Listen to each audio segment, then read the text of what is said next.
तुझं सरकार आमच्या पोराला कात्रा द्यायला लागले, आमच्या गाड्या का अडवायला लागले. तिथं पोराला उच्चिक जरी त्रास झाला कोणाच्या बी थोडा बी नुसता लोटल्याला बी तर इकडच्या मंत्र्याच्या आणि आमदाराच्या घरीच वेळा टाकून बसायचं राहिलेल्या मराठ्यांनी सगळ्यांनी. जायचं मराठा शांततेत जरी उभा राहिला तरी काय होईल मी आता सांगू शकत नाही. नुसता शांततेत बसला तरी पण एवढीच ताकद मराठ्यात आहे, फक्त शांत बसा. देवेंद्र फडणवीस साहेबाच्या दारात नागपूरला बसणार आम्ही आणि मुंबईत बसणार आणि मुख्यमंत्री साहेबाच्या दारात बसणार, अजितदादाच्या बारामतीत बसणार आणि मुंबईच्या बसणार. कोणाला जर आडविलं ना एखाद्याचं वाहन मग आम्ही खायचं प्यायचं काय, त्यात काय दगड आहेत काय. एवढा अन्याय मराठ्यावर नाही करायचं. मराठ्यांनी दारं खुले आहेत पण वीस एकदा आम्ही बाहेर पाऊल टाकला की विषय संपतो.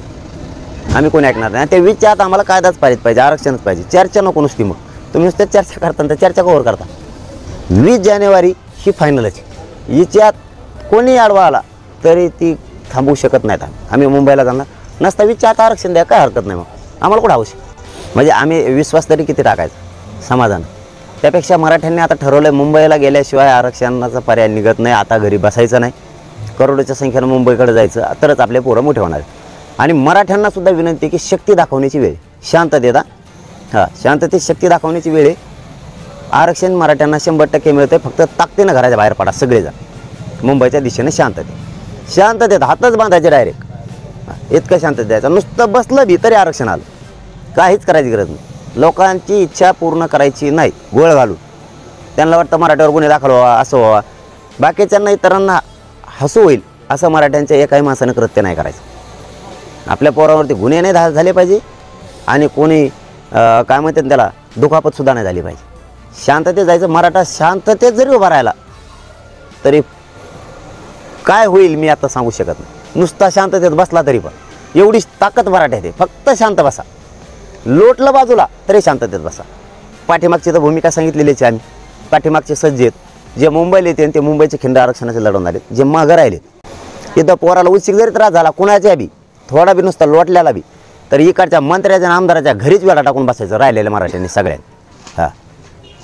तुझं सरकार आमच्या पोराला कात्रा द्यायला लागले, आमच्या गाड्या का अडवायला लागले. हे जरी झालं तरी राहिलेल्या मराठ्यांनी फक्त यांच्या घराला वेळा टाकायचा. सगळ्याच आमदार खासदार मंत्री सगळे यांना कोणाला सुट्टी पक्षपेक्षा काय बघायचं नाही. सगळे पुरेचे पुरे. आणि आम्हाला जर अडवलंच तर आम्ही तर जाहीर भूमिका केलेली.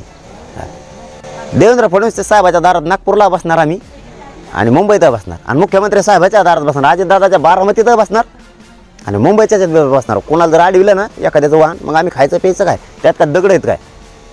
एवढा अन्याय मराठ्यावर नाही करायचं. मनोज जरांगे पाटील यांनी मराठा आरक्षणासाठी मुंबईला येण्याचा इशारा दिल्यानंतर काल मुख्यमंत्री आणि शिंदे समितीची मनोज जरांगे पाटील यांच्यासोबत व्हिडिओ कॉन्फरन्सिंगद्वारे चर्चा झाली. या व्हिडिओ कॉन्फरन्सिंगमध्ये जे बोलायचं ते समाजासमोर बोला, हे बाकीचे धंदे बंद करा असा थेट इशारा मनोज जरांगे पाटील या समितीला मुख्यमंत्र्यांसोबत व्हिडिओ कॉन्फरन्सिंग सुरू असताना दिला.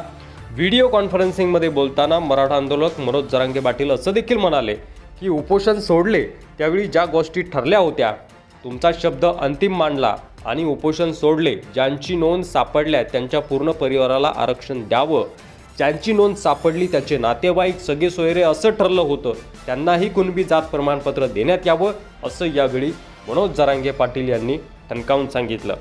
पुढे बोलताना जरांगे पाटील असं म्हणाले की सरकारने 20 तारखेच्या आत आरक्षण द्या ही विनंती करतोय, नाहीतर मराठवाड्यामध्ये नोंदी तपासल्या गेल्या नाहीत, समिती नेमली पण कनिष्ठ अधिकारी रेकॉर्ड देत नाहीत, शिंदे समिती काम करते पण अधिकारी जातीवाद का करत आहेत असा सवाल देखील थेट मुख्यमंत्र्यांसोबत व्हिडिओ कॉन्फरन्सिंग सुरू असताना मनोज जरांगे पाटील यांनी उपस्थित केल्याची बातमी समोर आली. अधिकाऱ्यांकडून जातीवादीपणा केला जातोय असा पुनरुच्चार मनोज जरांगे पाटील यांनी यावेळी केला. मनोज जरांगे पाटील यांनी दिलेल्या माहितीनंतर मुख्यमंत्री एकनाथ शिंदे असं म्हणाले की तुमच्याकडील माहिती आमच्याकडे पाठवा, त्याचा पुन्हा एकदा अभ्यास करून अधिकाऱ्यांना सूचना देतो असं उत्तर यावेळी मुख्यमंत्री एकनाथ शिंदे यांनी मनोज जरांगे पाटील यांना त्या व्हिडिओ कॉन्फरन्सिंगमध्ये दिलंय.